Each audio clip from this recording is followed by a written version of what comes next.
Baiklah anak-anak, pembahasan kita lanjut pada tulang anggota gerak. Tulang anggota gerak dibedakan menjadi dua, ada anggota gerak atas dan anggota gerak bawah. Kita mulai dari anggota gerak atas. Anggota gerak atas terdiri atas dua bagian, yaitu gelang bahu dan tulang tangan. Gelang bahu, kita lihat gelang bahu. Yang Ibu lingkari, ini adalah gelang bahu. Terdiri atas tulang selangka, jumlahnya 2 buah, letaknya di depan, tulang selangka. Kemudian tulang belikat, jumlahnya juga 2 buah, letaknya di bagian belakang. Tubuh kita bagian belakang, bagian punggung, kiri dan kanan, itu ada tulang belikat, tulangnya lebar, tipis, termasuk pada kelompok tulang pipih. Jadi masing-masing jumlahnya 2 karena kiri dan kanan. Oke, berikutnya.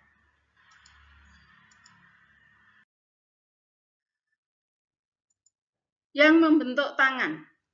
Tulang-tulang yang membentuk tangan terdiri dari 2 buah tulang lengan atas.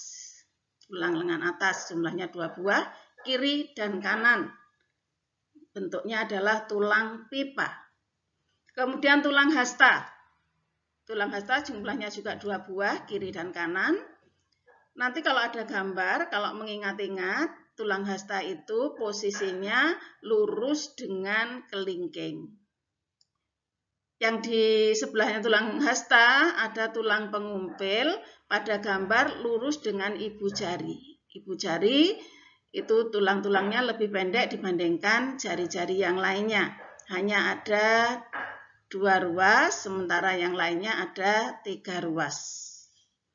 Kemudian tulang pergelangan tangan, satu rangkaian ini pergelangan tangan, tulangnya kecil-kecil, jumlahnya ada 16, 8 sebelah kiri dan 8 sebelah kanan. Dilanjut dengan tulang-tulang telapak tangan, ini telapak tangan, jumlahnya ada 10, 5 di kanan dan 5 di kiri. Yang terakhir jari-jari tangan. Nah ini jari-jari tangan.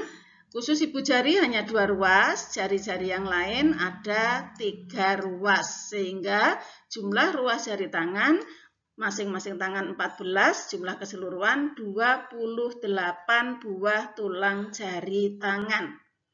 Itu anggota gerak atas. Berikutnya, anggota gerak bawah. Anggota gerak bawah terdiri dari gelang panggul dan tulang kaki. Yang gelang panggul, lihat ini, yang Ibu lingkari, ini adalah gelang panggul. Terdiri dari 3 macam tulang, yaitu 2 buah tulang usus yang lebar ini, kiri dan kanan, tulang usus. Kemudian 1 tulang kemaluan yang di tengah-tengah, tulang kemaluan. Kemudian 2 buah tulang duduk yang lancip-lancip, ini tulang duduk. Masing-masing adalah tulang-tulang pipih, bentuknya pipih. Kita lanjut. Yang bagian kaki. Anggota gerak bawah, bagian kaki, ada 2 buah tulang paha. Ini paha, kiri kanan. Kemudian 2 buah tulang lutut, tempurungnya lutut. Kemudian 2 buah tulang kering. Kaki yang bagian depan namanya tulang kering, yang bagian belakang tulang betis, jumlahnya juga 2 buah, kiri dan kanan. Kemudian ada 14 tulang pergelangan pergelangan kaki. Pada pergelangan kaki jumlah tulangnya ada 14, tadi pada pergelangan tangan jumlah tulangnya ada 16, karena pada kaki masing-masing kiri kanan 1 buah tulang akan membentuk tumit. Kemudian 10 tulang telapak kaki. Ini telapak kaki. Dan terakhir 28 tulang jari kaki. Sama dengan jari-jari tangan, jari-jari kaki. Masing-masing jari ada 3 ruas. Kecuali ibu jari jumlahnya hanya 2 ruas. Sehingga masing-masing jari itu jumlah tulangnya ada 14 ruas. Kalau keseluruhan kiri dan kanan berarti 2 kali 14 ada 28 tulang jari kaki. Berikut. Tulang belulang kita jumlahnya sangat banyak, kurang lebih ada 200 buah tulang di tubuh kita. Masing-masing tulang dihubungkan antara yang satu dengan yang lain. Hubungan antara tulang itu disebut dengan artikulasi atau juga boleh disebut persendian. Yang bisa digerakkan namanya persendian karena ada hubungan antara dua tulang yang tidak bisa digerakkan, ada yang geraknya hanya sedikit dan ada yang bisa digerakkan. Yang bisa digerakkan namanya sendi, kalian perhatikan strukturnya sendi. Pada struktur sendi, kalian lihat gambarnya, ada 2 buah tulang bagian atas dan bawah, dihubungkan, yang menghubungkan ada membran sendi yang letaknya di dalam, ada mangkok sendi yang melengkung, berarti membran sendi letaknya di dalam mangkok sendi. Ada rongga sendi, ada rongganya, kemudian di dalam membran sinovial kita jumpai adanya cairan pelumas yang disebut dengan minyak sinovial. Minyak ini berfungsi untuk memudahkan pergerakan. Ketika tulang kita digerakkan tidak timbul rasa sakit karena ada minyak pelumasnya yang bernama minyak sinovial. Selain itu pada bagian ujung-ujung tulang itu ada tulang rawan, tulang yang lentur. Baik yang bagian atas maupun bawah ada tulang yang lentur sehingga memudahkan pergerakan pada sendi. Kita lihat bagian sendi, macamnya sendi. Ada 3 macam sendi berdasarkan sifat geraknya. Ada sendi mati atau sinartrosis, yaitu hubungan antar tulang yang tidak dapat digerakkan sama sekali. Contohnya hubungan antar tulang-tulang tengkorak. Tulang tengkorak kita itu ada banyak, dihubungkan satu dengan yang lain, tetapi tidak bisa digerakkan sama sekali. Maka sendinya disebut sendi mati. Yang kedua sendi kaku, ambiartrosis. Hubungan antara 2 tulang yang memungkinkan gerakan tetapi sangat terbatas, gerakannya hanya sedikit. Misalnya, sendi antar tulang-tulang belakang. Tulang belakang kita jumlahnya ada 33 ruas, dihubungkan satu dengan yang lain, memungkinkan terjadinya gerak, tapi geraknya terbatas. Contoh yang lain, sendi antara tulang betis dan tulang kering. Antara tulang hasta dengan tulang pengumpil, antara tulang-tulang pergelangan tangan, antara tulang-tulang pergelangan kaki, itu adalah sendi kaku, bisa bergerak, tapi geraknya hanya sedikit, tidak tampak dari luar. Kemudian yang ketiga, sendi gerak atau diartrosis merupakan sendi yang bisa bergerak bebas.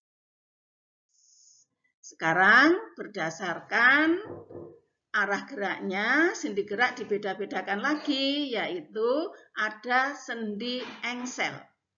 Yang dikatakan sendi engsel adalah sendi yang bisa digerakkan ke satu arah. Hanya bisa bergerak ke satu arah saja. Misalnya pada gambar itu ada siku. Siku kita, ini sendinya adalah sendi engsel, menghubungkan antara lengan atas dengan lengan bawah. Nah, yang lengan bawah, tulang pengumpil dan tulang hasta, ini bisa digerakkan ke arah atas saja. Nanti kembali ke posisi semula. Gerakkan ke arah atas saja, kemudian kembali ke posisi semula. Seperti engselnya pintu, itu hanya bisa bergerak ke satu arah. Persendian pada lutut, pada siku, begitu juga pada ruas jari. Sendinya adalah sendi engsel. Yang kedua, sendi pelana. Sendi pelana, kedua ujung tulang membentuk sendi, berbentuk seperti pelana kuda dan berporos dua. Atau boleh juga disebut sendi yang bisa digerakkan ke dua arah. Seperti orang naik kuda di atas pelana, geraknya depan belakang. Contohnya, tulang telapak tangan dengan ruas jari tangan. Atau tulang telapak tangan dengan tulang ibu jari. Itu sendinya adalah sendi pelana. Berikut sendi putar.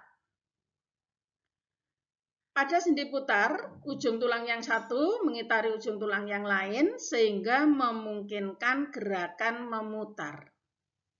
Contohnya, sendi antara tulang atlas dan tulang leher. Tulang atlas itu tulang yang terletak di kepala bagian bawah. Dengan tulang leher bisa digerakkan memutar, putarannya hanya 180 derajat, bukan 360, tapi hanya 180 derajat. Itu yang disebut dengan sendi putar. Yang berikutnya adalah sendi peluru. Sendi peluru memungkinkan terjadinya gerakan ke segala arah. Kedua ujung tulang berbentuk mangkok dan berbentuk bonggol. Perhatikan skemanya. Di sini skema sendi peluru.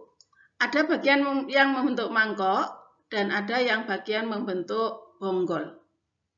Seperti mangkoknya dan bonggolnya. Ini yang membentuk sendi peluru. Sendi peluru memungkinkan gerak ke segala arah. Contohnya hubungan antara gelang bahu dan tulang lengan atas. Kamu bisa peragakan gelang bahu dan lengan atas itu bisa kamu gerakkan kemana saja. Bisa bergerak ke atas, ke bawah, ke kiri, ke kanan, memutar sampai 180 derajat. Begitu juga dengan antara tulang paha dan gelang panggul bisa digerakkan ke segala arah. Anak-anak, demikian pembahasan tentang tulang dan sendi. Mudah-mudahan kalian bisa paham. Pertemuan kita akhiri dengan bacaan hamdalah. Alhamdulillahirabbil alamin. Mohon maaf kalau ada kekurangan. Ibu akhiri. Assalamualaikum warahmatullahi wabarakatuh.